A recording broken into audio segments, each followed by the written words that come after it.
Uma quinta-feira em Jacarezinho. A operação.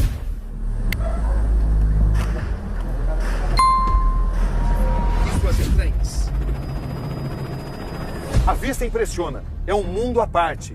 A favela do Jacarezinho, a segunda maior da América Latina, atrás apenas da Rocinha.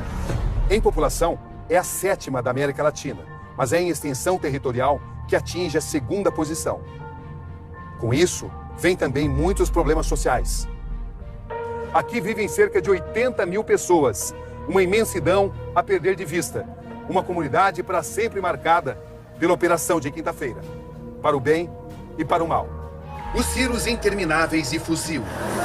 Vai dar na laje.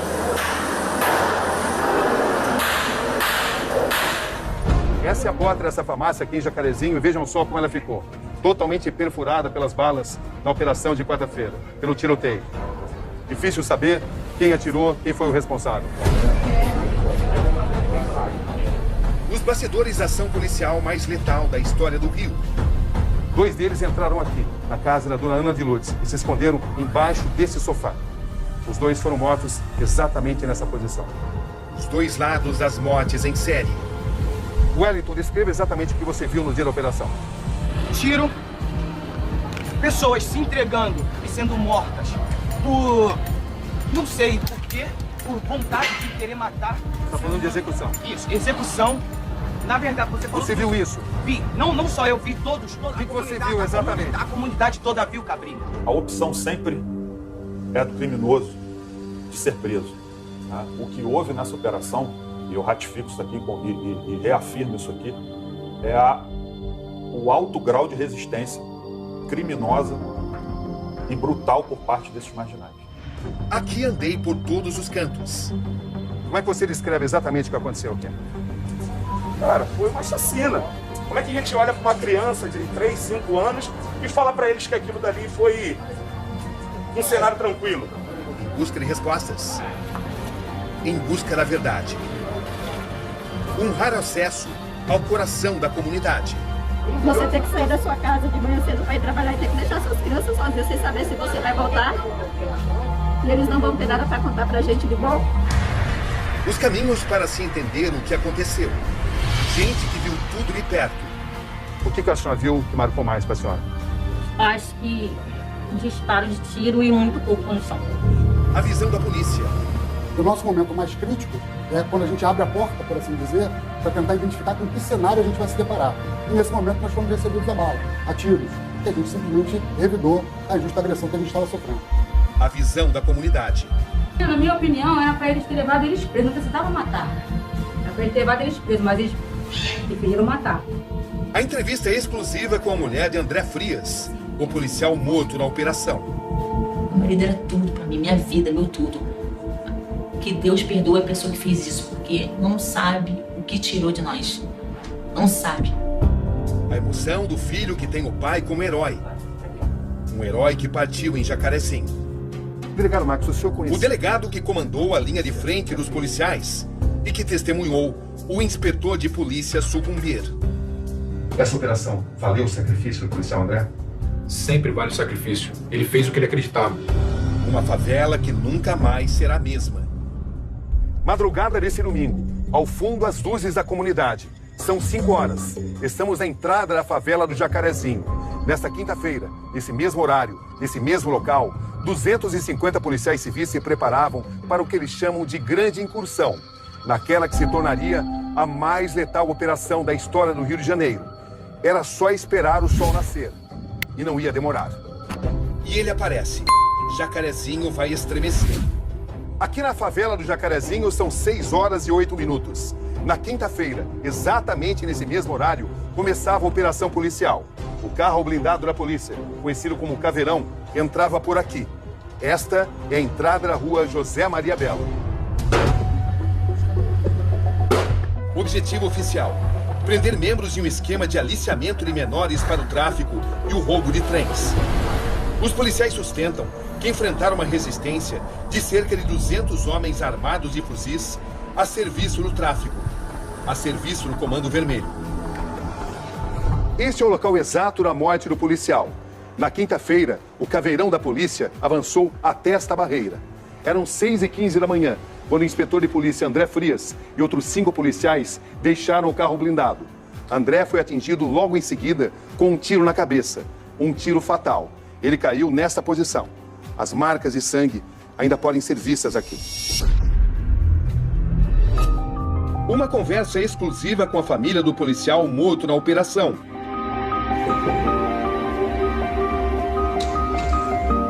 Jaqueline, boa noite.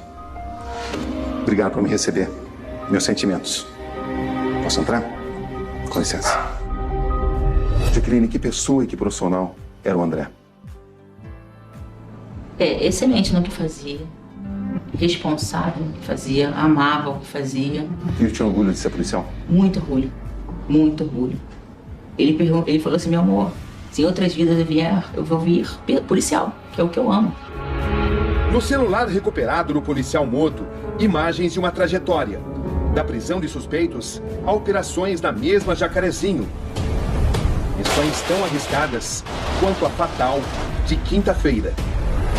O que você sabia sobre a operação que ele ia realizar? Não sabia nada. Ele não falava em casa? Não. Nesse dia, o que ele disse? Amor, amanhã tem operação cedo. Tá, amor? 3h30 eu tenho que estar saindo de casa. Ele voltou e me deu um abraço. E deu um abraço dele gostoso. Ele me olhou assim, diferente. Mas eu fiquei assim, não percebi tanto e fui embora. Na mesa, as marcas das principais conquistas do policial morto. Também aparece Ozzy, o cachorro de estimação do policial. Quando é que a senhora ficou sabendo da morte dele? Quando eu cheguei no hospital. Que hora? Mais 8 horas. 8 horas por aí. Um guardador de carros. Ele falou, gente, já tem um morto aí. Tem um policial morto aí. Assim que eu fiquei sabendo. E daí em diante, muitas pessoas já mandaram muitas coisas pra mim, mas eu não fiquei focada nisso. Eu tô só procurando saber o porquê. Eu não sei o que aconteceu. Não sei como ele morreu, como ele foi alvejado. Eu sei, assim, não sei como foi a estratégia lá do início que foi. Não sei ainda. Que tipo de sentimento predomina na sua mente nesse momento? Saudade? Vingança? Saudade. A saudade, eu ainda posso falar assim, eu nunca vi minha ficha pra mim falar assim, eu tô com saudade. Eu não tô acreditando que eu perdi meu marido. Incredulidade. Eu tô com vontade assim, de ir pra um lugar e gritar o nome dele, falar o porquê. É isso, não tô de vingança, não. Poxa, a pessoa não sabe. A pessoa que tirou a vida do meu esposo não sabe o que ele tirou da terra. A vingança não toma conta do seu coração? Não toma conta do meu coração. Não toma conta do meu coração. Era o menor pai do mundo.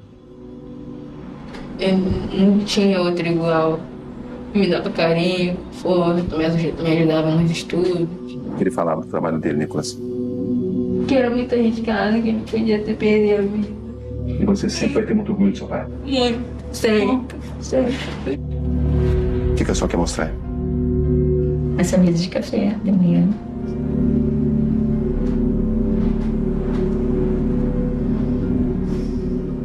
Todos nós temos famílias, a gente não pode julgar ninguém. Ou com certeza quem tirou a vida do meu esposo também tem família. Então assim, o que é a vida? O que é a vida? Qual o preço, hein? O seu marido se foi, essa guerra contra o tráfico continua? Vai continuar sempre vai continuar. Delegado Marcos Amin, boa noite. Boa noite. Tudo bem? Obrigado por me receber. Eu que agradeço a sua presença. Podemos entrar? Por favor. Com licença. Um encontro com o homem que comandou uma das mais importantes tropas da operação. O delegado Marcos Amin chefiava 50 homens altamente treinados para esse tipo de missão. Delegado Marcos, o senhor conhecia bem o inspetor de polícia André Frias? Conhecia bastante o André. O André sempre foi um inspetor ligado à área operacional, na área que eu mais me identifico. Então a gente já teve algumas operações antes de vir a trabalhar junto agora na Delegacia de Combate às Drogas. No momento em que o policial André Frias foi morto, o senhor estava com ele? Estava lado a lado, né? A gente estava no meio da patrulha, havia 5 policiais à nossa frente e ele era como se fosse um policial que estava fazendo a minha segurança, porque o comando da patrulha fica no meio para poder gerir ali a progressão dos policiais. Em que circunstância o inspetor de polícia André Frias foi morto na operação? Nós entramos na comunidade dentro de um veículo blindado, nós nos deparamos dentro do blindado com uma barricada, né, um trilho de trem concretado no chão.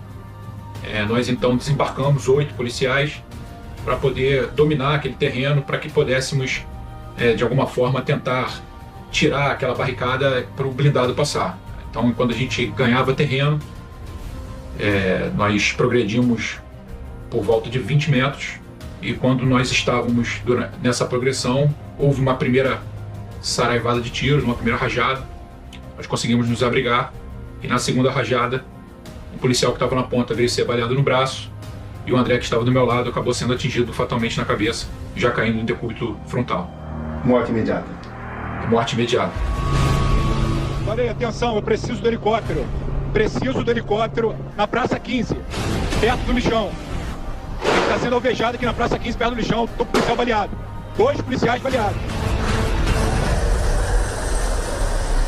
De onde vieram os disparos? Os disparos estavam vindo aproximadamente a 40 metros de nós. A polícia conseguiu identificar quem efetuou os disparos contra o inspetor de polícia André Frias? Já conseguimos identificar 3 das pessoas que estavam naquele local que efetuaram disparos, e 2 dos que estão neutralizados, que foram neutralizados na ação, também participaram da ação. 3 ainda estão sendo procurados pela polícia. Ninguém preso ainda? Preso ainda não. Até que ponto a morte do policial André Frias fez com que os agentes exagerassem na dose, talvez tomados por um sentimento de revolta, de vingança até? Nós tratamos com profissionais, né? Policiais acostumados a situações de crise. Os policiais ficaram consternados, obviamente, né? Nós tratamos de seres humanos, mas nós precisamos ser profissionais. E esse é o papel das pessoas de comando dentro do teatro de operações.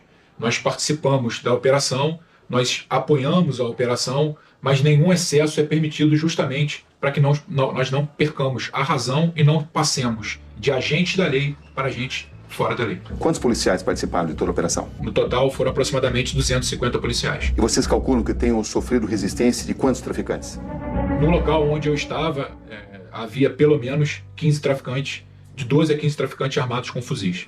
Com fuzis? Com fuzis. Como é que o senhor compara os armamentos das forças policiais e dos traficantes? Os armamentos das forças policiais são tão bons quanto os dos traficantes, só que a gente vive um confronto desigual. A gente vive um enfrentamento desigual, porque nós temos que atuar dentro da legalidade, nosso dever é atuar dentro da legalidade, e eles não têm compromisso nenhum com as leis e com a Constituição do país. A polícia não poderia mesmo ter matado menos nessa operação? Poderia ter matado muito menos se não encontrasse tanta resistência armada. 24 acabaram sendo neutralizados naquele local, não conseguiram escapar, e os outros 5 que já foram identificados, outras 5 mortes que foram identificadas, eles conseguiram se evadir e acabaram não resistindo aos ferimentos depois. Uma coisa não tem relação direta com a outra. A gente atua dentro da legalidade. E aqueles que foram neutralizados ofereceram resistência armada. Quem não ofereceu foi preso. Dentro da comunidade existem muitos relatos de traficantes que tentaram se entregar e que mesmo assim foram executados. Até que ponto isso corresponde à realidade? Isso tudo vai ser investigado, é necessário que seja investigado, mas nós, dentro da comunidade, não percebemos nenhum tipo de ação nesse sentido. Inclusive, os telefones apreendidos, 2 marginais, 2 traficantes, 2 suspeitos, todos os telefones apreendidos mostram que eles estavam se comunicando com familiares e dizendo para os familiares que eles não iam sair daquele local e os familiares rezassem por eles. Eles descrevem que esses traficantes tentaram se render e mesmo assim foram executados. Cabrini, sob o domínio do medo, eu falo qualquer coisa. Porque, Cabrini, não adianta a pessoa ter uma ficha corrida, também não adianta ela pertencer ao narcotráfico. Ela, naquele momento em que ela foi neutralizada, ela precisava estar oferecendo resistência armada. Então, muitas vezes perguntam para a gente, policial, ele tinha passagem? Ele não tinha passagem? Isso, sinceramente, é irrelevante para a gente. O que cabe para a gente averiguar é o momento da ação. Aquele momento, aquele indivíduo que foi neutralizado, estava oferecendo resistência armada? Se sim, aquela ação está cobertada pela lei e pela Constituição brasileira. Senão, o policial comete excesso e deve responder por isso. O senhor considera que essa operação foi bem sucedida? Eu só não considero que ela foi mais bem sucedida por causa da morte do policial. Os traficantes que morreram foi uma escolha deles. Os policiais entram na comunidade, a Polícia Civil tem por objetivo a defesa da vida. A defesa da vida primeiro dos moradores, depois dos policiais, e também, em última análise, dos traficantes. Mas quando eles escolhem o enfrentamento armado, não há outra opção, não há alternativa, senão neutralizar na forma da lei. Tá na laje. Tá na laje. Essa operação valeu o sacrifício do policial André? Sempre vale o sacrifício. Ele fez o que ele acreditava. Acho que você já passou por muita coisa também no jornalismo e sabe, se você olhar para trás, você vai ver que valeu a pena porque você faz o que você acredita. Quando se faz o que você acredita, Cabrinho, quando se trabalha naquilo que você acredita, mesmo com o sacrifício da própria vida, sempre vale a pena. 3 minutos depois da morte do policial, esse mototaxista que se chama Anderson da Silva também foi atingido na troca de tiros. No local, ainda podem ser encontradas marcas de bala. A imagem de Anderson sendo ferido foi registrada pelo celular de um grafiteiro que estava no local. Veja a imagem. O cara deve ter recuado já. Ai, ai, ai, ai. Olha, tô baleado! Tô baleado! Pegou ele aqui! Ai, ai! Anderson, você pode relatar o que aconteceu exatamente? Por volta de 6h11 da manhã, eu fui atingido por uma bala perdida, não, achada, aqui no mototáxi. Esse é o ferimento? É o ferimento. Tiro de fuzil? Tiro de fuzil. E como é que você está agora? Tô mal, né, cara? Não tá boa. Possibilidade de trabalhar. Hoje eu só peço que Deus conforte corações de todas as mães que perderam seus filhos nessa guerra. São muitas as histórias de uma quarta-feira que jamais vai ser esquecida. Um dia de dor, um dia de impotência e um dia de muitos questionamentos. Aqui nós vamos encontrar a manicure Mayra. Você é a Mayra? Isso. Tudo bem, Mayra? Tudo. Boa tarde. Você pode me contar o que você viu, o que você testemunhou? Sim. Eu moro aqui há bastante tempo e no dia eu escutei muito disparo. Eu estava com a minha filha em casa. Eu escutei muito disparo. A minha filha também escutou. A gente sentada no banheiro, eu e ela virava para mim e perguntava: mamãe, acabou? Eu tô com medo. O que a senhora viu que marcou mais para a senhora? Acho que disparo de tiro e muito corpo no chão. Corpo de pessoas jogadas no chão. Muito sangue que tinha no beco, muito sangue. A senhora é mãe dela? Sim. O que a senhora viu no dia? Eu vi eles impedindo de socorrer minha filha, que estava trancada no banheiro, com a filha pequena.